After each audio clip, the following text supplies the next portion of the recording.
So like I was gonna hop on after the game, but I like to talk about it with you if that makes sense.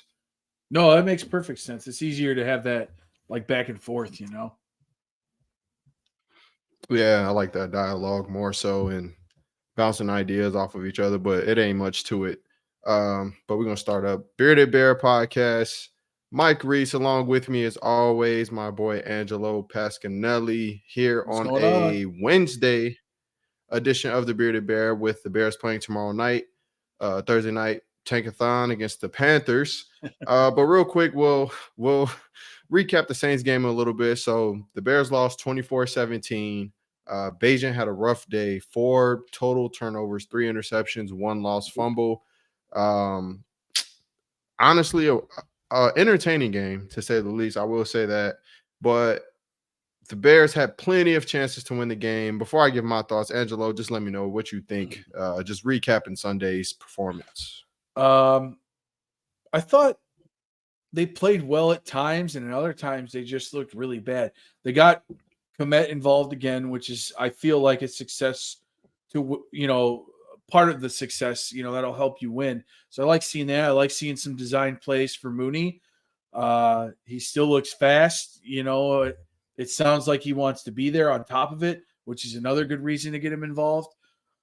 I Bajan's 4 turnovers. It's 4 turnovers, man. That's Yeah. cost you the game pretty much. Uh, I thought surprisingly their offensive line played really well against New Yeah. Orleans Saints defensive front. I was very surprised by that. And we all knew Alvin Kamara was going to get involved in the passing game, which he did. Um, Overall, if we didn't have those turnovers, I would say the Bears played a pretty good game. Yeah. I agree with you. Um, like I said, man, they had plenty of chances to win, especially in that second half. It's rare when you hear an opposing team was was on your side of the field for an entire half and you didn't give up any touchdowns. Like that's incredible, you know. Yep. Like you said, turnovers were killer, man. 5 total. DJ had one too. And then 8 penalties to only one killer. And it's not a crazy stat, like you said, but the Saints had 2 sacks. The Bears had 0. So you hear Iberflus talk about all the time, oh, we're close, we're close, we're close. And you watch the product and you're like, are you really close? But when you look at those 3 major categories, they're losing those almost every week. You kind of think to yourself like, well, if they clean that up, are they close? Because we spoke about it in the last pod. The Saints have a top 10 defense. Me personally, I didn't expect the Bears to be able to even move the ball much. And in the first half, Bajan looks pretty good. Yeah, I agree. I agree for sure. I didn't expect them to do much, but they looked decent. Obviously, there was some changes made to the defense of the Saints to make it harder for Bajent in that second half. Yeah. It's like you said, if they clean up those portions, are they there? They probably are. But you just said they lose those every week. It's not Yeah. like they're winning 1 out of 3 or 2 out of 3. They're losing them every week, all 3 of them. So how Yeah. how many times can you tell me you're close, but you're not actually winning any of those? That's just my Right. opinion. And that's the thing, it's this. No, you're 100% correct, and this is a league. This is a show me league. You can say you're close every single week, but the fact of the matter is you're 2-7 or 2-6, whatever the hell we are. Um, but just real quick, the time of possession was essentially even though the Bears won it overall, and they had 368 total yards of offense. For the Saints, only had 301. So when you look at that, you ask yourself, well, what the hell happened? Like Derek Carr didn't have an amazing game. He was efficient. He had a 108 quarterback rating, which is pretty good, but I can't really point to one thing outside of the turnovers that made you feel like I don't know, man. This it's just weird. Like I don't I even get know what I'm getting at, but I know what you're trying to say. Outside of yeah, the turnovers, they probably could. That's what you're looking at. You're looking at the turnovers and thinking, "Damn, they probably could have won that game if they right, didn't turn the ball yeah, over." That's yeah, how well they played to a team that I didn't think they'd play as well. Um, right. I'm trying to find silver lining, I guess, like yeah. something positive to cling on to. What'd you think Well, about Bajan's game, real quick, before we move on? But besides, so obviously turnovers are you can't take away the turnovers, but at the end of the day, he is a rookie in his third start and one of the hardest places to play against one of the best defenses in the league. And two of his interceptions, I feel like the skill players could have made more of an effort to prevent it from happening. At the end of the day, it's no excuses. Like they were still behind him, right? And he still stared down. The one to I think it was Cole was a just a bad interception overall. But outside of that, we've seen a bunch of backup quarterbacks throughout the league this year. Just as Bears fans in general, where are you on Bajent right now? Like, what do you think his ceiling could be based off of what you've seen so far? man, just such a small sample size. It's very difficult to rate what I think Bajent could be or might be. I think personally, I think at best, Bajent is a spot starter. He's a Gardner Minshew. I don't think that he has what people think that he's going to become. He may be good at some point down the road, but I think his ceiling would be like a Geno Smith. It's never going to be anything better than that. But and that's Okay. nothing. I'm not trying to hate on Geno Smith at all. But I think if you put some No. pieces, you put pieces around him, he could win games for you. I think as a rookie right now, he's got some pieces, but he doesn't have for a rook what he really needs. Yeah.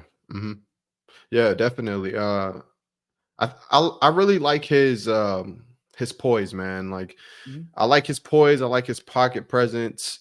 I like even on those interceptions, two of them was the right read.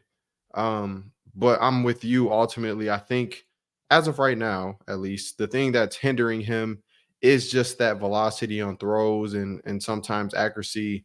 And I think when the Bears get down and the running game struggles like it did in the second half, Yep. he tends to push the envelope a little bit, which a lot of quarterbacks do, especially young ones. But for example, we saw CJ Stroud drive down the field in 46 seconds, right? And a couple of those throws that he made were just darts. And I look at Beige and I'm like, I don't, I'm not trying to compare him to CJ Stroud, but you Oh, get I what I'm hear you. saying. Like CJ Stroud's a franchise quarterback to Tyson, who, like you said, could be a spot starter and has the potential right now to be 500, going 2-2, 4 games without your starter. Like I don't think you can ask for too much more than that from your backup. Absolutely, that's a great point. That's exactly what you want from a guy who's your backup or a spot starter. They can go 500 while your starting quarterback is gone. That's exactly what you want. But also, people got to remember the guy was undrafted out of Division Two. If he makes a success story as a backup quarterback, it's still a very good story. Unfortunately, you're not going to see guys like that come into the pros and have a Tom Brady-esque career because it doesn't happen that often. Yeah. Yeah. It's a success. The fact he's even made it this far Yep. is a success and a Cinderella story in itself. And what people have to realize is rather it's Fields, Caleb, Drake, whoever the quarterback is next year, you check the box and you have a solidified spot and one of the most important spots on your team in backup quarterback. Yep. And you have him on a undrafted free agent deal. And backup quarterbacks aren't cheap. I No, don't right, know if people exactly. realize that, but they're not. And if he can be your backup spot starter, reliable guy, hey, if we come in a pinch, he can win a game for the next 4 or 5 years. That's a win. Yeah, That's a absolutely. win. I agree. Speaking of backup quarterbacks aren't cheap. I know we were talking about contracts, and they have like the 2023 highest paid backup quarterbacks. Jacoby Brissett, Mitch Trubisky are the two highest paid at $8 million. That's a lot of money, Damn. dude. That's a Yeah. lot of money. And Yeah. and we'll say, Brissett and Trubisky, they were both starters in this league. Taylor Heineke was also a starter, 7.7. Andy Dalton, $6 million. Tyrod Taylor was a starter, $5 million. Marcus Mariota, $5 million. I mean, that's good money to be a backup quarterback. They even go as far to break it down like by contract. And some of these guys like Trey Lance, $34 million contract, 8.5 a year. That's as a backup quarterback. Yeah. And honestly, I might be jumping the gun a little bit, but I would rather have Tyson than damn near almost all those guys. We've seen Mitch. Oh, So he's the only person I might say, and maybe just because I like his tenacity and toughness, would be Brissett. But Tyson showed me more. Tyson has, I think, a better skill set. I think Brissett is tougher, and he's willing to put his body on the line to make some plays. I like that in my quarterback. Well, also Brissett is like a 11 whatever year veteran. Like there's a lot of things he hasn't. I mean, there's not a lot of things he hasn't seen. And like you said, he's been a starter in this league for a few years, not just a spot starter here and there. So I just wanted to throw that out because I saw a lot of people beating up on Bajent, and talking about, oh, he's trash and he sucks. And I get it. We're Chicago fans, and I understand. We're a quarterback starved franchise. I understand. So everything is going to be blown so out of proportion. Even we were saying a couple weeks ago, like, calm down on the Bajent hype. But now it seems as if it went in the completely opposite direction. And now everyone's like, oh, he's trash. And we thought he was the next Purdy or Kurt Warner. It's like, dude, it can be a medium. He's not a superstar. He's not a franchise quarterback. He's not your Kurt Warner, Tom Brady, Brock Purdy, all those guys. But he's not trash. We've seen a lot of backup quarterbacks in this town. Hell, Brian Hoyer was one of them. Trash. He's not trash, man. The kid can play. So with that's trash. With that being said, before we jump to the game, or today, whenever you're watching this, oh shit, what the hell? You saw that? Yeah, you're like a robot. I don't know what just happened. Yeah, just like the screen just went black, but you can hear me? Yeah, I can hear you. Oh, all right. So obviously the Tyson conversation is still going because he is the starter for the Carolina game. But for us to get to that point, we have to go through this weird ass press conference that Eberflus had earlier. And me watching it, I'll save my opinion. But what was your first thoughts when you were watching Eberflus like stutter his way through Fields being out or not? It's just like, it's so awkward. He's like so awkward about it. I mean, he puts his hands in his pocket like a kid trying to ask a girl out, and he's walking kind of like moving back and forth at the podium. And I'm like, what the fuck is this guy doing? And he's like really being real soft spoken. And I mean, if you haven't seen it and you're listening to this, pause this, go watch that, come back. But basically, the gist of it is they asked about Justin Fields. Is Justin Fields going to play tomorrow? And Eberflus says, no, he's doubtful. Well, what does that mean? Well, we're going to wait till tomorrow and see how things go, and then we'll go from there. That's basically what he said. Then somebody else goes, so he's not playing tomorrow. And Eberflus goes, correct, he's not playing tomorrow. And then someone else says, well, if he's not playing, why isn't he labeled as out instead of doubtful? Well, he's doubtful right now, and we're going to see what happens tomorrow. What the fuck does that mean? What does that even mean? I know Mike's laughing, but I literally don't understand. I don't get it. Like, what does that even mean? Yeah, I don't know. It's It's weird. You said it. It reminded you of him, a shy kid trying to ask out a girl, and it's so funny because if you watch it and you saw it, that's exactly what it was. Or it kind of reminded me of like a kid who stole some candy off the counter, and his mom was like asking him about it, and he just kept going.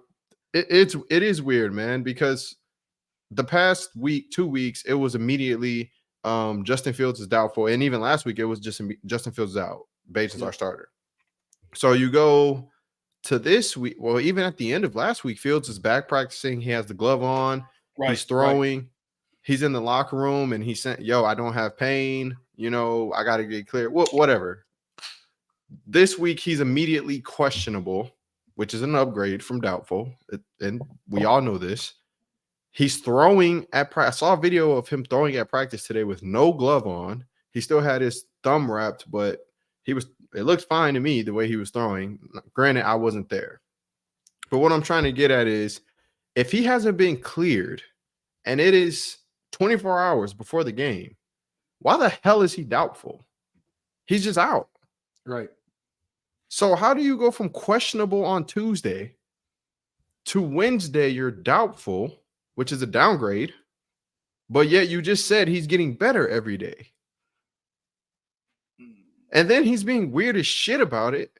It's making me think, is there something deeper going on here? Like, what is going on?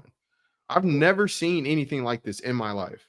Well, we'll throw it back to one of our first episodes, probably, when I had made a comment about how I feel like there's something going on. And your comment to me was, well, that's just a conspiracy theorist in us because we're Bears fans.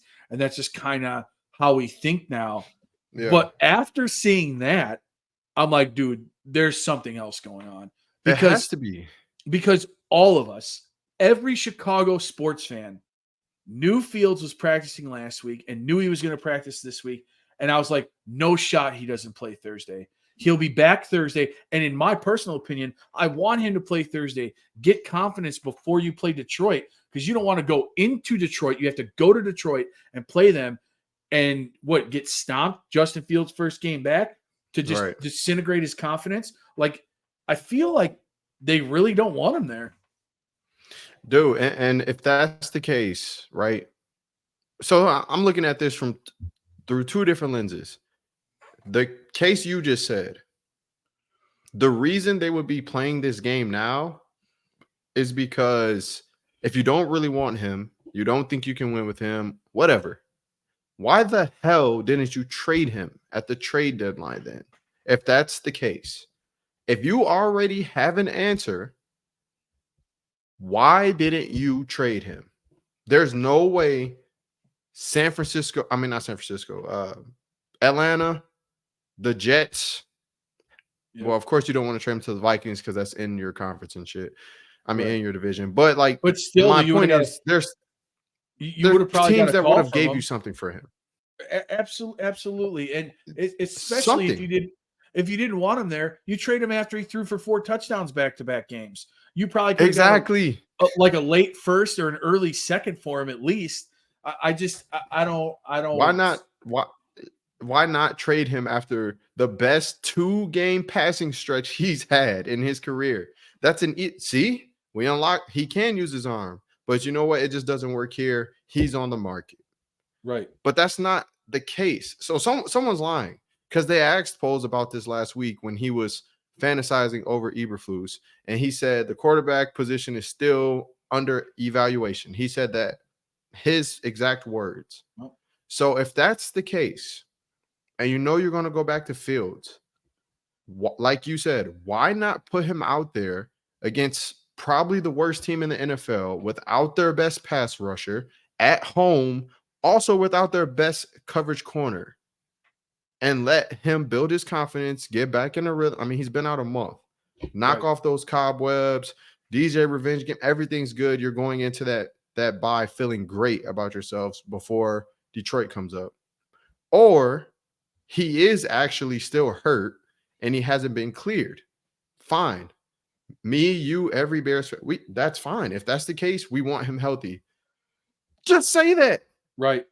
Why can't you just say he hasn't been cleared? He still has some pain, and this is football. If he knocks his thumb on a helmet or he falls and tries to break his fall and fracture whatever, we don't want that to happen. Okay, cool, Eberflus. Tyson time. Right. What the hell is this weird shit? Not only that, though, it just seems like so. A couple of weeks ago, I thought to myself, the worst case scenario is Field comes back and he plays up and down, because then we still don't know what we got and what the move's going to be, because there's flashes and then there's not. But now I'm thinking the worst case scenario is they don't let him play again. That would be terrible. They just say, hey, we're going to roll with Tyson. You're going to roll with Tyson. You didn't trade Fields. And isn't his contract over this year? You got to make it. You got to make a decision on that option. Yeah. So now what? Now you just say, all right, we're going to let you go, and you get nothing for him. Nothing. Yeah. Well, that if that shit happens, that should be like automatic firing of everyone, because that's just insane that you wouldn't let him build on try to build a resume to, boost that whatever compensation you get for another team. But I don't think that is what's going to happen. But am I crazy for thinking that, hey, let's roll Tyson out here against Carolina? And I fully expect Tyson to have a good game. Looks good. Fields comes back against Detroit. Struggle bus. Couple sacks. They have a great rush. It gets ugly. And now it's, the media, the fans, the national media. Hey, this Tyson kid looked good against Carolina. This is the same old Fields. Now you have your scapegoat at the end of the year. Yeah, I could see that. But also, too, you're talking Carolina. Me and you could go be good against Carolina. Like, come on, man. But you know how it is. You know how it is, man. And you know what? It's a business. I get that. They really don't care that much about the players. It's a business, first and foremost. But don't you have to build something? I don't know. You said it best, really. Fields isn't Poles' guy. He probably doesn't want him there. At the end of the day, he didn't draft him, man. And that's fine. I'm a Fields fan, dude. I'm a Ohio State fan. I have bias towards him. That is fine. But I am also a Bears fan. If Fields is not your guy and you want to draft your guy, fine. Why are we playing this ring around the rosy ass game, though? You can just be honest, or you could have traded him and we could move on. But not playing him is just hurting everyone, because he's not boosting his trade value. You're not getting any valuation of him. And if he's hurt and you're not saying that, now we're just questioning everything. Does he even want to play?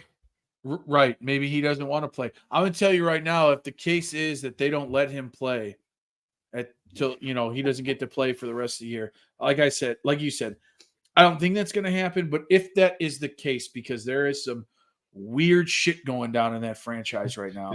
Yeah. If that's the case and they get nothing for him and he leaves, Poles should be immediately fired, because that is 100% on him. 100%. Dude, that shit's insane. I promise you, if we are here Friday next week and they're like, yeah, Fields on IR for the rest of the year, I promise you I'm fucking done. I'm done, man. But when is the I guess I'm not too familiar with the IR rules, but when is the point that you have to put someone on IR? Yeah, I don't know, because that injury happened. It's been a month now. It's been 4 weeks. If he doesn't play tomorrow, that's 4 weeks out. And I asked the question, well, why didn't you just put him on IR to begin with?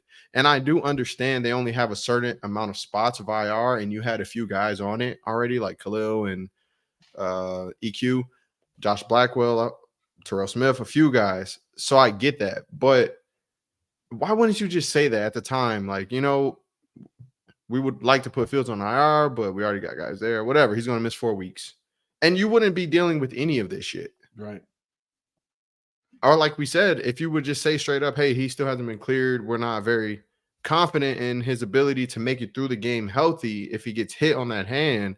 So we're going to rest him another day and let him sit out 10.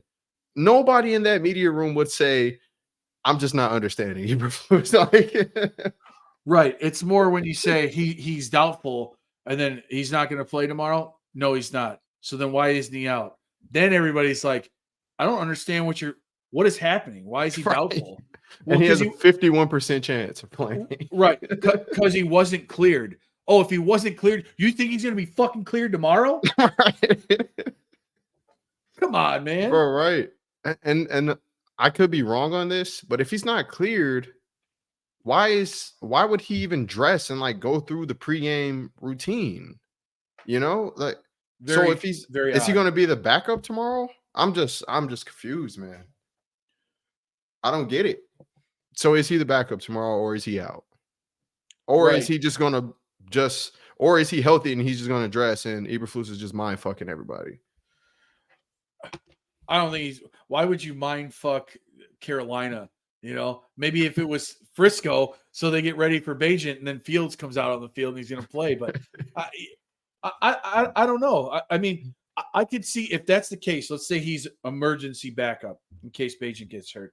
Yeah, I could see a situation where they're losing that game, and Bajent gets hurt, and Fields comes in and they win. I could easily see that happening. Fields has so much talent. He's easily the most talented person on the field, 99% of the time. Yeah. If that shit happens, that would be insane as well. If that happens, though, it really makes me not believe anything Eberflus or Poles says ever. If he's the backup in general, I feel like that. Right. I personally enjoy someone more like Dan Campbell. He's very just like cut and dry. Here's who's starting. Here's who's not. Here are the reasons why. I'm telling the media the truth. Yeah. And I get it. You know, a lot of it is tongue in cheek, and there is a competitive advantage to, I guess, playing this out, right?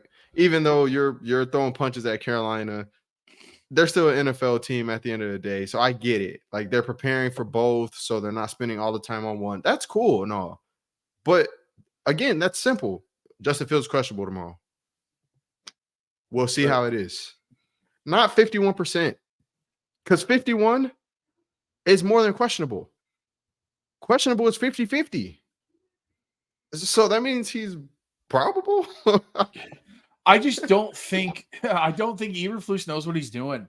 You know, that's it, man. And why don't we take a page out of the Raiders book?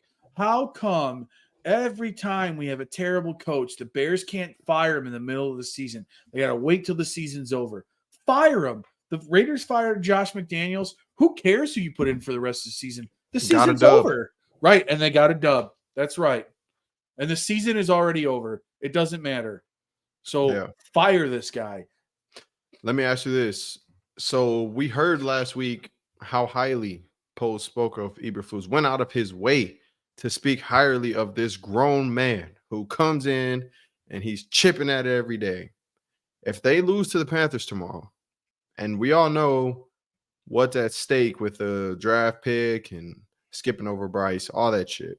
If they lose tomorrow, do you think they finally make that change going into these 10 days off? Realistically, I know what you want to happen, but realistically, do you think it happens? Realistically, no, I don't think it happens. The Bears are just not that kind of franchise. Should they? You're going to lose to the worst team in the league. I mean, you're losing to the worst team in the league that jumps up spots in the draft, which is your pick. You should just want to beat them purely based out of keeping your pick at 2 or 1 or whatever it is. Because if you think about it, Arizona's going to start Kyler. They're not trying to lose. They want to win games. No. James Conner is coming back off of IR. They want to win. There's a high probability if you beat the Panthers this week that they don't have a chance to win another game for the rest of the year. It's possible. So I don't think they fire him. What about you? I'm going to disagree there. I'm disagreeing with you on that one because of that reason. It's like Carolina's won one game. Bryce looked terrible last week, as we're going to transition into that game preview. Against Indy defense that's been horrible in itself. At home, and you lose. I want to say it depends how they lose, because they can always fall back on the excuse of we're starting a D2 quarterback in his fourth game ever. But if they lose, like let's say how they lost to the Chargers, which I know is a very low possibility, I think they're gone, man. There's no way you can sit up to that media and say this is the guy that I believe in, and we just lost to the worst team, and we just fucked up our pick, and we just got embarrassed at home on national television. That would be a slap, more of a slap in the face of your fan base, even more so than this whole like comedian show that Eberflus has going on at the podium every fucking week.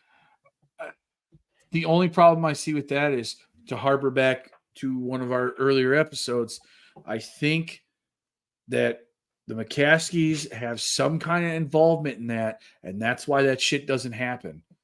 Because You're probably right. You're probably right. Truly, if you think about it, if Poles is any kind of GM, they would have already been fired. They would have been fired when you lost 42-10 or 41-10, whatever it was, to Kansas City, because we're not performing the way we were expected to perform. You're gone. We haven't won a game since last October. Like, bro, you're out of here. Yeah. No, I'm with you, man. I'm with you.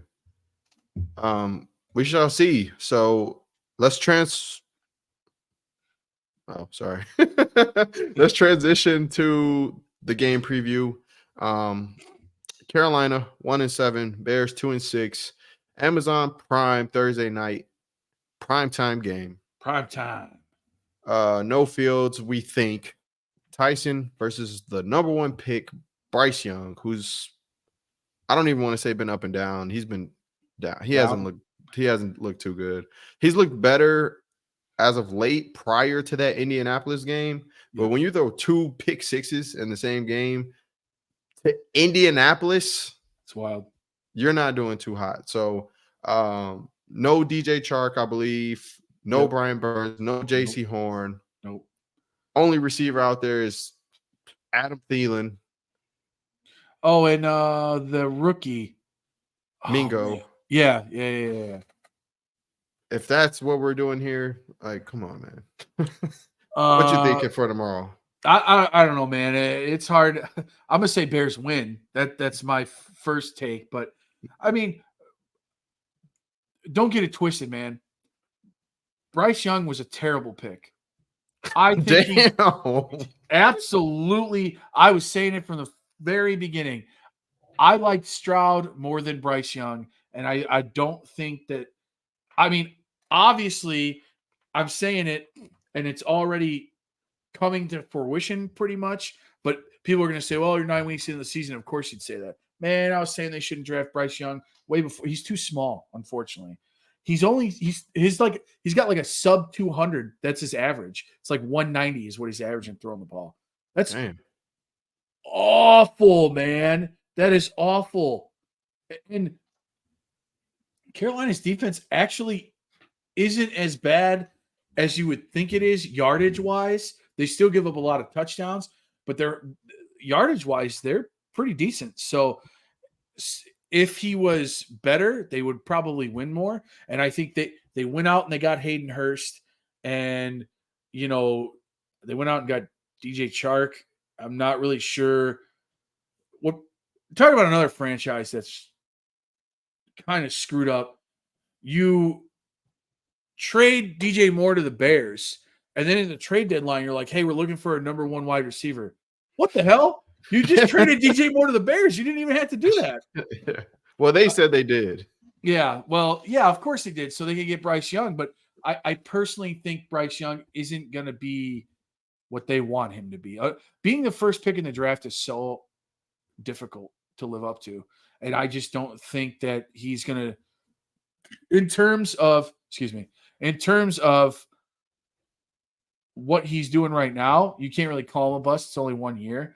But in 2-3 years, and he's still doing the same stuff, he will be a bust. You know, Yeah. Yeah. I think there's very few guys who are short like that who succeed in the NFL. Drew Brees was one of them. And he wasn't even that short. Right, and he wasn't even that short. So Yeah. if you watch enough football and you see him play, he gets a lot of balls batted down at the line of scrimmage, like a lot of balls batted down at the line of scrimmage, and it is Yeah. because he's too short. So, Yeah. do I think Bears win this convincingly? I don't know. I'm not really convinced yet for sure. The spread is 3 right now. Yeah, I could see that. I could see that. I would take the Bears to win. I expect Montez Sweat to do some damage because their offensive line isn't great. Also, he's got more time to play with his defensive line and kind of get some cohesiveness going on. Yeah. I believe Khalil Herbert should be back this week. I don't know. That was another one that was weird. Okay, typical. He's off of IR, but yeah. I say if you have him and Deontay Foreman in fantasy, start Deontay Foreman. Okay, well, regardless, Deontay Foreman, another guy who played for Carolina, probably is going to want to play and play hard. So I would imagine running the ball is going to be pretty good for them. Brian Burns, like Mike said, is out. I don't know. What else you got to add, Mike, about the game? What do you think? I'm right there with you. Like I said earlier, I fully expect Bajent to have an efficient performance, something along the lines of how he had against Vegas. I could see him actually passing for a little bit more just because Carolina doesn't have that pass rusher that's going to command attention like Vegas did and Max Crosby. And also there's no JC Horn out there, like I said. So I'm really expecting a big game from DJ. DJ Moore revenge game for sure. Same with Deontay Foreman too. I expect him to have a decent game.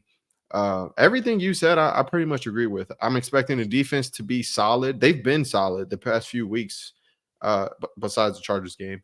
But I am expecting at least a couple sacks, 2 or 3 sacks. Bryce just hasn't looked good. Carolina as a whole hasn't looked good. None of their weapons really scare me.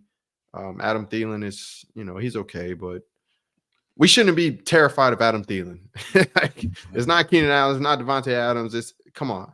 So I fully expect the Bears to win and cover. If I had to put a score on it, I would probably go somewhere like 21-13 Bears. Really sloppy game, a lot of penalties. Yeah. I wish Fields was playing. Same. I can see the game being more like 24-21. Oh. I feel like just because you can kind of pass on the Bears, they might make it somewhat of a game. And it's funny you say sloppy. It seems to me that when I watch the Panthers play other teams, a lot of those teams play down to the Panthers. So they also play really sloppy for some reason. I'm not sure why, because the Panthers are a team that teams really should be beating up on. Their defense is, well, let's see. Their defense is actually ranked 8th in total yards, which is pretty good. Top 10. But they're giving up 28 touchdowns. Damn. The Bears are ranked 19th, and they're giving up 336 yards and giving up 28 touchdowns. So what that tells you is from 8th to 19th, the disparity of yards is like only a couple yards here and there. Yeah. All the Panthers got to do is have like an awful game and give up play Miami, give up 550 yards in a game. They're going to be down. They're going to be way down there again. Yeah. So, and then as an offense, surprisingly, they're ranked 28. That's not surprising. But what was surprising is the Bears are ranked 19th as an offense. That doesn't surprise me. Is that yards? Yes, that's yardage. That doesn't surprise me because the Bears, outside of Kansas City and Minnesota, they've moved the ball on every team. Yeah. Think about it. Yeah, they get killed by penalties. They get killed by turnovers, timely turnovers. But as far as moving the chains, I think I heard a stat like they're top 10 in that. Oh, really? Like, at least getting one first down on a drive, or it's something like that. I will have to look it up, but they move the chains, and they gain a lot of yards. Hell, they outgained New Orleans. It's just the turnovers and the penalties kill them, and that just falls back on what I always say: bad teams just find a way to lose. So when you have two bad teams, and to me, the quarterback disparity at this point isn't large enough for me to go with just pick the better quarterback. I'm just going to pick the team that I the team that should win. Let me say that. You know what though, you said you're not going to pick the better quarterback, but is Bryce better than Bagent right now at today? Is Bryce better than Bagent? That is the question. Yeah, and it's hard to say. I don't want to call Bryce a bust. For one, I haven't watched him with my own two eyes really play. I've seen glimpses here and there. And for two, it's it's only been for him, I think, 5 games because he was hurt a few games. So it's hard to call him a bust, but that also goes for Tyson too. It's his rookie year as well, and this is his 4th game. So the bias in me will say right now Tyson is playing better because I've watched Tyson and I've seen glimpses out of him. I just don't think it's that big of a difference. If I had to, it's hard. I can't say if I had to pick one today because I do think Bryce's ceiling is higher. Oh, But ceiling for sure is higher. right. But like you said, his height, I think, is really going to hold him back. I just really feel like if you can pressure him, that team up the middle, and he can't really see over the line of scrimmage, like, what the hell can you do? I mean, he's a little elusive, but at the end of the day, I don't know. As of right now, I probably would say Tyson has the better game tomorrow. So therefore, the Bears will win the game. That's not to say Tyson is better. I think Tyson has the better team around him. He has a number 1 in DJ Moore. Cole Metz should make the Pro Bowl. I'm saying that shit right now. I just think the Bears get it done tomorrow. Yeah, I'd be highly, highly, highly surprised if the Bears lose. I just think for how shitty the Bears have been ran over the course of the season, I do think that we are the better team. Which is insane. Which is right, because if you watched any of these episodes, I've rag on the Bears so hard all the time that you would think that I'm actually not a Bears fan. But I think you're right. I think we have the better team. We do. We have a better defense. We have better receivers. Offensive line, maybe the same. The line's coming around. Tevin and Darnell, they got something cooking on that right side. Yeah. Our quarterback's taller, Yeah. So with that being said, you got anything else to add? Not really, man. If you were betting on anybody to score, DJ Moore or Devontae Foreman, those are the two guys who are probably going to get in the end zone, I would think. Yeah, if you're betting tomorrow, some bets I like: DJ Moore's over on receiving yards. I think he has a 120-yard game. Deontay Foreman anytime touchdown, and I like Cole Kmet to score too. I think he keeps that rolling, and him and Bagent have some chemistry. I think you saw that on the first touchdown pass last week. He gave him a chance. He threw it up. That can only build his confidence in him. So absolutely, those are our 3 bets I like, and I also like the Bears to cover. I think the Bears do end up winning by, I'll say, more than 5, which might be bold, but no, I could see that. I just don't believe in Carolina. We'll see. DJ Moore's overs 56 and a half. I mean, hammer it. Yeah, I feel like that's definitely going to happen. He's got a 56 and a half over, and Adam Thielen's got a 68 and a half over. That's great. The disrespect. Right. Do you really think that Adam Thielen is going to have over 70 yards in this game? That's crazy. That is crazy. I mean, he might, though. That's his number 1. I don't know. You know what else I like, though? They got Bagent passing touchdowns, 1.5. I think he'll throw 2 in this game. Yeah. I can actually see him throwing 3, to be honest. And they have Bryce Young's over at 215. I would hit the under. I know the Bears have a hard time covering the pass, but the guy's averaging like 194 yards. I mean, mathematically, what makes sense is to take the under. Yeah. Will he throw more? He might. He might not, though. You know, if Montez Sweat can make a difference, he's going to start it in this game. Yeah. You'll be able to see him make that difference. That's the key. A couple hits on Bryce, get him some happy feedback there. Like I said, if they can get some pressure through that center and guard, I think you're right. You hit that under. I think Carolina tries to do like quick game and try to run the ball. Screens. Yeah, So I think Miles Sanders comes back this week. I don't think he's played in a couple weeks. Yeah. So I mean, Miles Sanders isn't anything to write home about, man. He's average. He was above average for the Eagles, and that's because the Eagles have a great offensive line. Yeah, the system for sure. So with that being said, I don't know when are we back tomorrow or next week?